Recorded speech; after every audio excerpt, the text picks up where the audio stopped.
Hi friends, in this video session we will concentrate on attributes. Attributes nothing but it is a global variable that can be accessed or referenced in any activity within the item type. If you define any attribute under this particular item type that can be accessed across the seven components, you can access in the process, you can access in the notification, you can access in the function and events and in your messages also. Anywhere you can access your attributes. And in this topic only we will cover another way of usage of your lookup types. Just now in the previous video sessions we have discussed about the lookup types, how we can associate them with the messages and notification. We can use these lookup types in your attributes also. We'll cover that point also in this particular topic. We'll go one by one. Now my point is, this particular workflow, when it is kicked from front end or back end, it always go to only one single person called Brown Casey. Always it will go to this person only. You kick any n number of times, it will never change because we have hard coded the performer. In real practice, 99% it is not the case. This particular performer will be assigned dynamically, not directly through the constant. The other case is using the attribute only. Here the value, this is whatever the variable you define here, say test.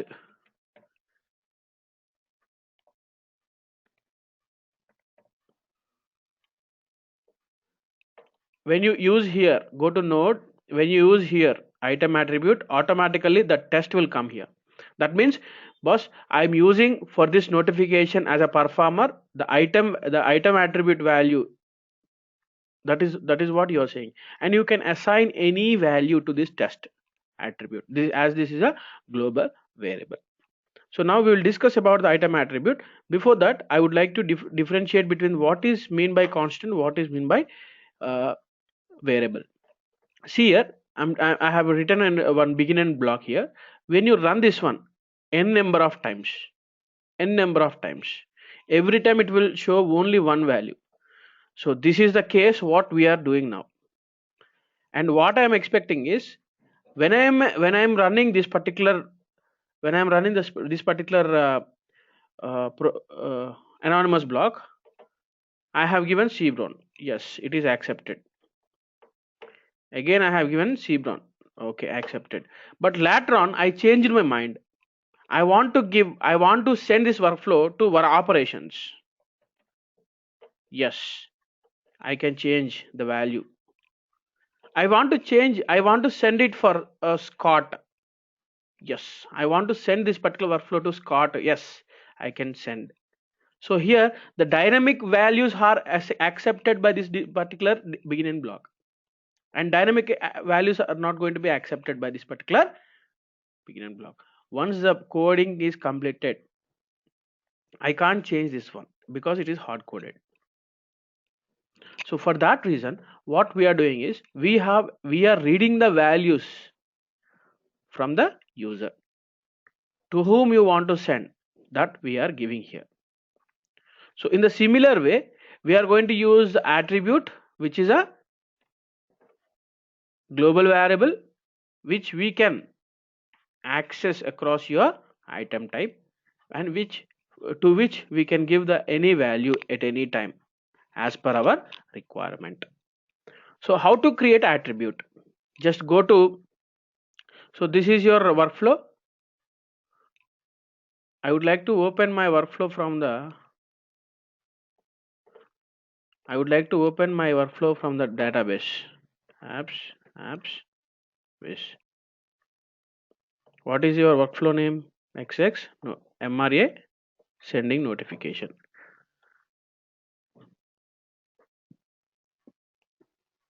Okay, something went wrong. I have not saved correctly. Okay, what is our workflow name? It is there in my local machine also. See here. I would like to save this particular one to the database because it is corrupted. Apps, wish. Yeah. So now observe here, when you save it, when you open your workflow, here you can see your process, right? Like this. And here under the item type, you can see here attributes. Just right click, new attribute. That's it. What is the name you would like to use here? For good understanding, I would like to use here supervisor. Supervisor.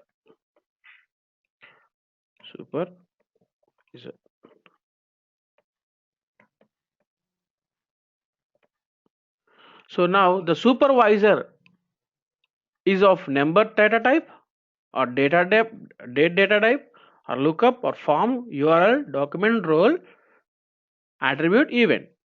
So I can give you text here, similar to your beginning block here. Text is nothing but varchar, which is going to accept up to 4000 characters. So default, if you want to give any value, yes, you can give. If you want to give default as C Brown, yes, you can give. But it is not going to be same every time. The default value comes populate automatically, but you can change it. But in the previous case, it is not like that. The default, whether you is a default or whatever it is, always it will go to C Brown because we have used the in the notification constant. Click on apply. Click on apply. Now go to notification. Go to node tab. Go to performer attribute. Change from constant to attribute. Now change the value of the value. Select the value as supervisor. Just click on apply. Okay. See here. If you want to change anything in the attribute itself, yes, you can go to node, performer, supervisor, just go to edit. You can change here also. No need to go to this particular tab again. Here, no need to go here. If I want to change I want to make this particular notifier as default as C Brown. But after some time, you can select any value. You can see in the front end. Don't worry about it. So with this, the text attribute is development is completed. Just validate it. Just see whether you are getting correctly or not. Just save it to the database. Apps, wish. Now it is saved perfectly. Now I would like to run this particular workflow from the back end. Now front end. We will see the difference. So who is the owner of this particular one? Sysadmin. The person who have access, he'll be the owner.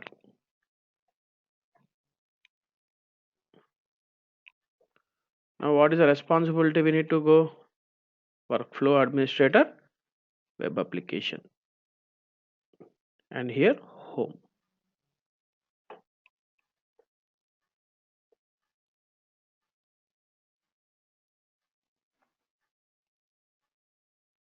Go to developer studio. Now I'm running the workflow. First I will see with the attribute how the workflow will behave. XX mgr. What is your item type? Go to this particular workflow. Go to item type. This is your item type. I'm running the workflow from the front end. I'm not doing anything here. See here, he is able to run, right? See, when you click on run, in the previous case, did you get any attribute values? No. If you remember or not, you can visit my, this particular section is not there in the previous sections, and it is not asking the supervisor value. And if you observe here, what is the value you are seeing by default? C Brown. Why? Because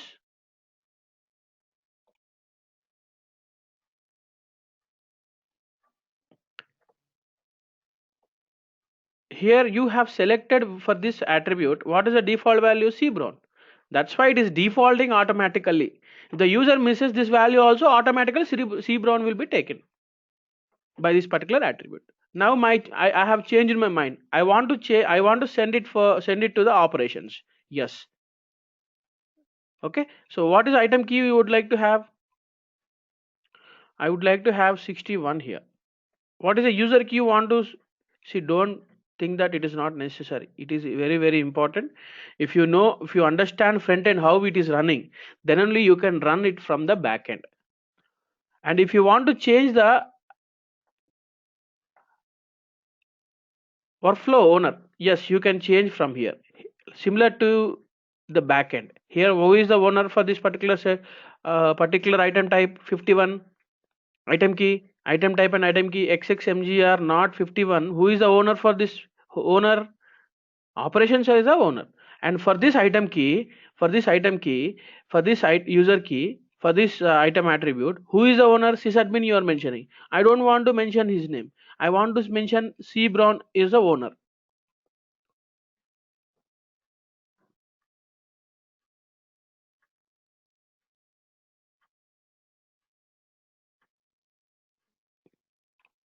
Yes, cbron is there. Yes. So brown KC automatic. Who is the owner of this particular item key and item type? Now brown KC. He is able to see the status monitor, and the sysadmin is able to see the sysadmin is able to see this particular status monitor, as well as brown KC also is able to see this particular status monitor. Now the who is the supervisor? Who is going to get the notification? Supervisor is operations. So the notification will be kicking to the operations user submit. So what it is saying, workflow type XXMRA sending notification MGR with item key 61 already exists. So it is duplicate. That's why it is asking one more item key. So just click on submit. Nothing wrong here. It is kicked perfectly. Now who will get the notification? We have given a supervisor as operations. So operations user will get the notification now. Just go to operations, login.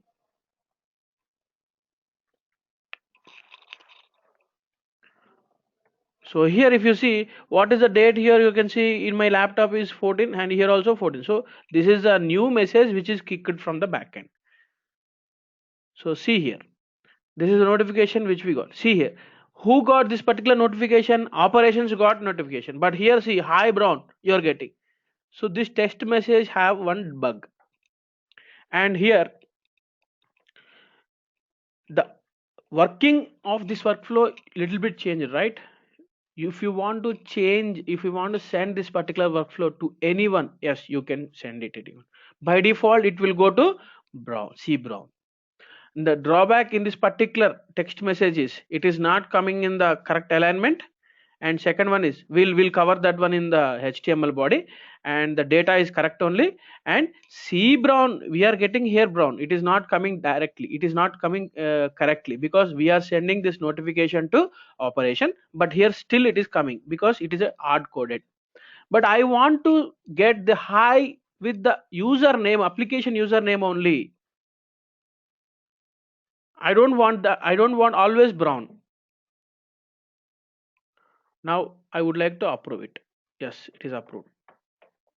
And who is the owner of this particular workflow? cbron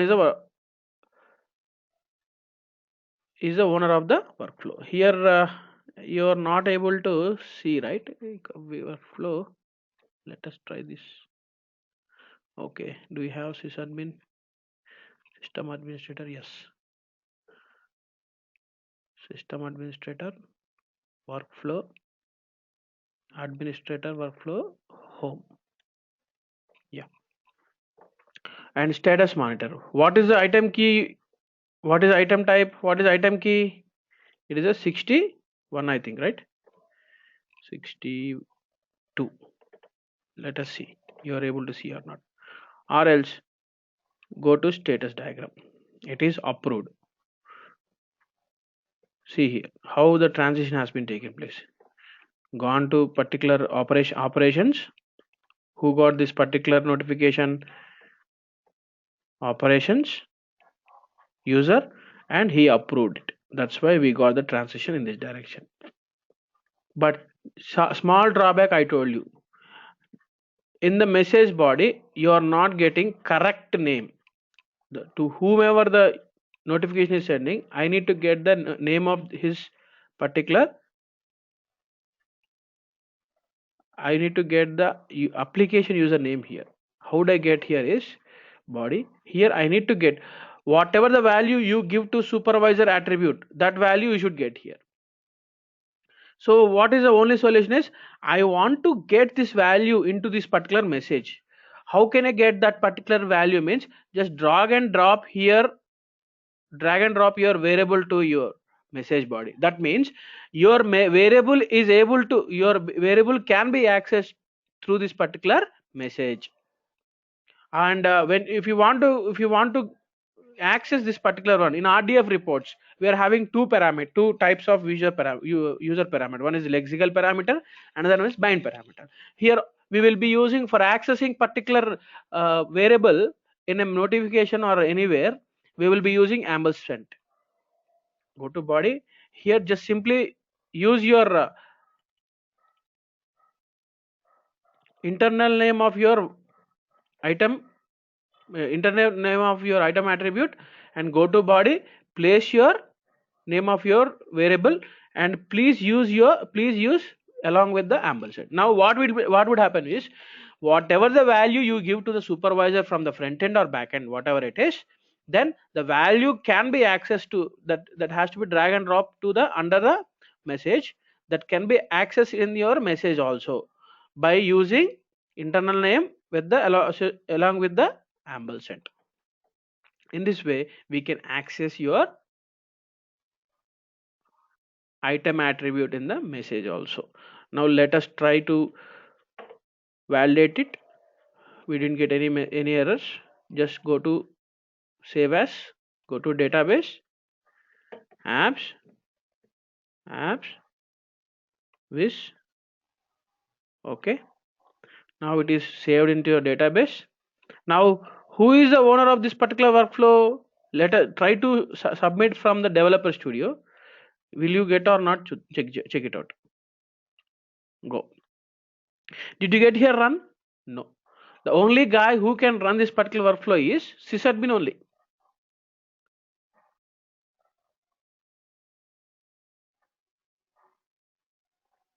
Go to login. Now I would like to run the workflow. Let us see the text message which we are kicking is correctly coming or not with your supervisor name. So this is my workflow item type.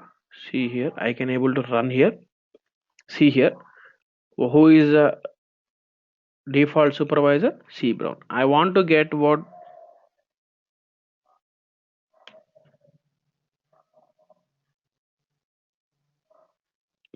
operations, right? Yes, operations I have given. What is item key you would like to give here? X63. Previously we have given 62, 63. User key is not mandatory. See here, if you see here, you can find it. Submit. Now who is the owner? Sysadmin only. So we can't view this particular workflow status of this particular item key from any of the user. Only from sysadmin we can see. So it is kicked from the front end successfully. Log out from this particular user. Now go to who will get this particular notification? Operations. Now see here, notification has been kicked here. Who is your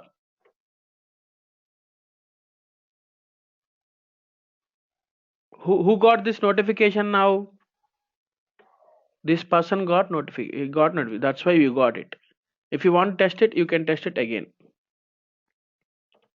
See here, now the text message which we are getting is correctly. Okay, if you want to get it in table, we will be getting it correctly. Okay, and you can reject it. Again I want to set, again I need to go to sysadmin, again I need to run, right? So I don't want to do it. I want to kick the same workflow from the backend.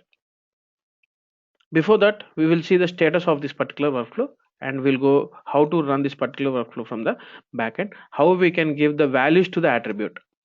That is very, very important. In 99% in all workflows, we use that particular API, which we are going to discuss. What is a responsibility? Administrator workflow. Go to, now it is showing. Go to status monitor. Your item type. What is item key? Your item key is 63, I think. Go to this one. See, it is completed normally. Who is the owned by this one? What is the status diagram? Yes, it is approved. Rejected, right? So reject. So if you want to see the transition, how it is transited in another way also, you can see. Go here, instead of going status diagram, you can go to action history also. You can see it is started from here. Notification has been sent. The performer is SquadPad because the person who is associated with the operations is SquadPad. And what is the activity we got? Reject.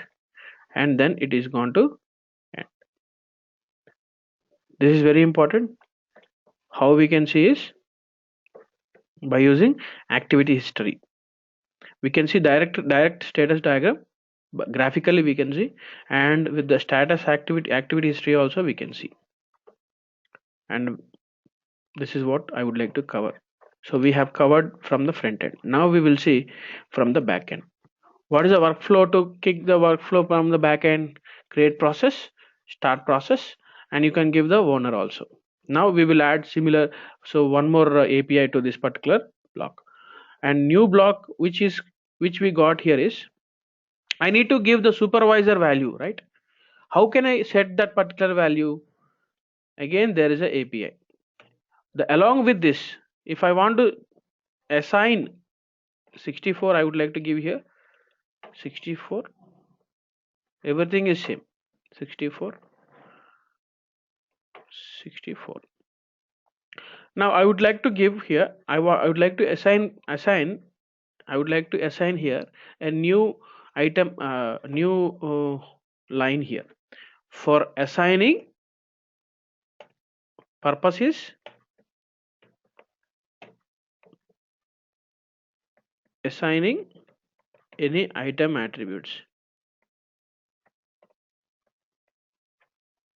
So what is the API which we need to use? It is WF engine only. Here you will be having one API is there. Set attribute text. Set item attribute text. This is a procedure which will set the value to your variable from the backend. This is what we need to consider. So I would like to write in the notepad. This is a procedure which we need to set. Here item type means item type of your workflow, and item key means you know that this is a unique key which we will give to identify the item, to identify the workflow. So it is a variable name, the value of your variable name. So how can I kick this particular one means WF engine dot set item text, set item attribute text. What are the parameters? We have 4 parameters, right?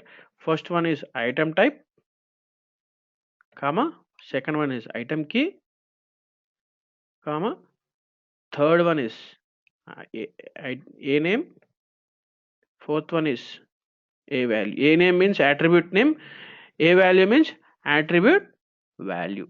A value means attribute value. These are the 4 parameters which I need to supply.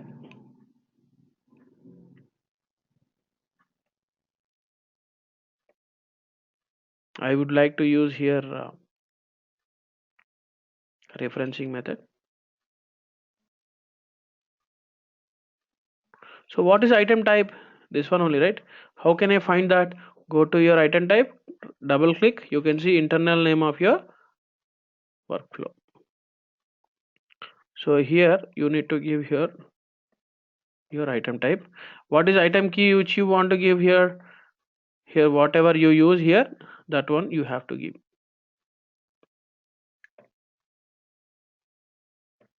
Now what is a name value? What is your attribute value? Go to your attribute and take your supervisor, take your internal name and place it in your notepad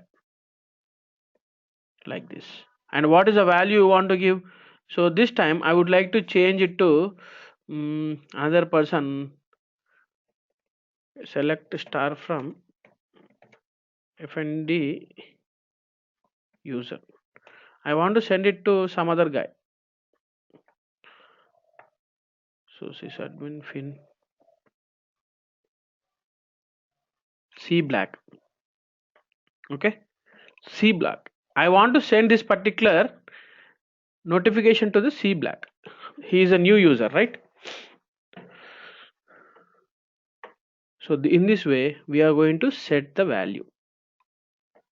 We are assigning the value here in the beginning block. We can directly using assignment operator we can do it, but here in this particular workflow it is not possible. By using this API only we can set the value. If you want to set the value, if the attribute is number, then what I need to use? WF engine dot set item attr number. If it is a date, WF engine dot set item attr date. It is a document type, there is some other API, there is some other procedure. This is very important and which we will be using very frequently. So here place it after setting the owner. You can place here. Here what is the purpose? Assigning the item attribute values. Now what is a key item key value? 64, right? 64. See here, observe here. In this entire block, this one and item key is a common one. How many times if you want to change item key and item type? 1 2 3 4 5 6 7 8 times you are changing, which is a manual work. So I want to change this particular issue. So just I will place here item type as one more variable v underscore l underscore item type. I'm just changing the code, that's it, in order to reuse the variables l underscore. If I change it for once, it will change across the program. Every time I don't want to change everywhere. Item key, here item key, here item key, here also item key, l underscore item key and l underscore item type, l underscore item type, l underscore item type, and I need to define them here. And here user key also there, na? User key is also there. I want to use user key also, l underscore user key. So I need to define three variables. One is declare,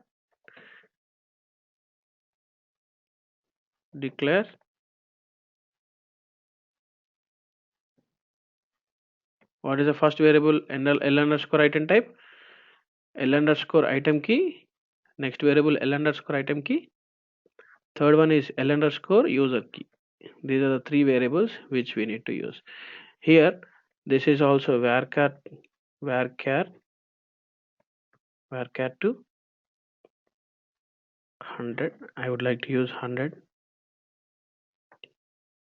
varchar to 100 item key, item type. So here what is your item type? What is your item type? This is your item type, right?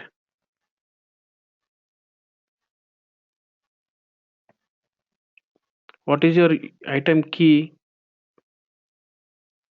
This is your item T.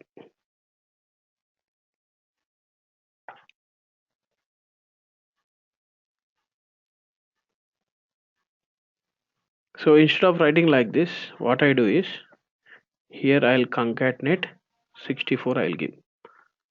So what is user key? Similar to this, anything you can give. Uh,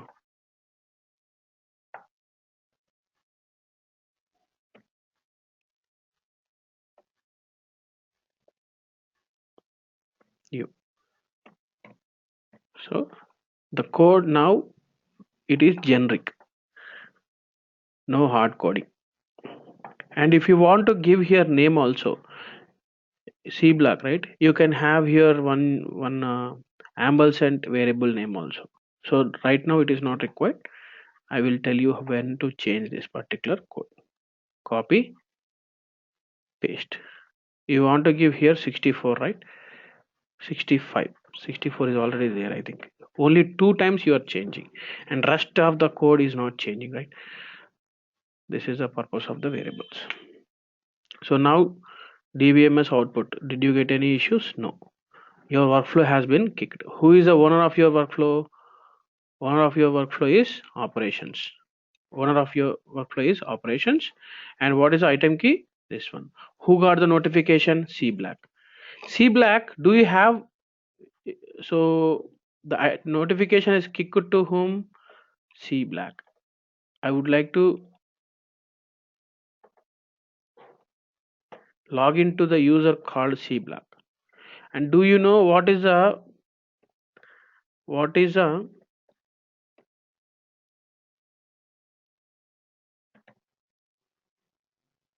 password? Yes, it is a welcome only. So so the message you can see here. Just click on this one. Yes, you got it. So C block got the information, this notification, so automatically it has been changed and it has been kicked from the backend.